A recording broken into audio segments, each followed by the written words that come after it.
Eldəniz Zeynalov Yaponiya istehsalı olan avtomobil alıbmış. Maşının sükanı sağdaymış.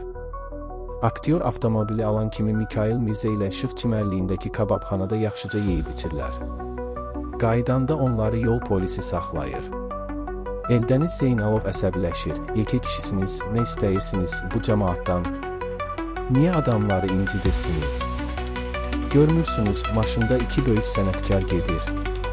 Mən cəhənnəm, Mikayıl müəllimi tanımırsınız bəyəm? Evdə televizorunuz yoxdur. Bu vaxt Mikayıl Mirzə tez maşından düşüb dostunun qoluna girir. Yol polisindən üzr istəyib Eldəniz Zeynalovu maşına tərəf aparır.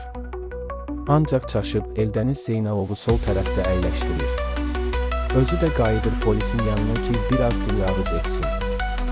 Sükanı sağda olan yeni maşına tam vərdiş etməyən Eldəniz Zeynalov deynə-deynə əlini sükana atır, görür sükan yoxdur. Tez qapını açıb düşür və polisə yaxınlaşır deyir. Bura bax, Eldəniz sənin üçün hərifzad deyil. Tez o rolu geri qaytar.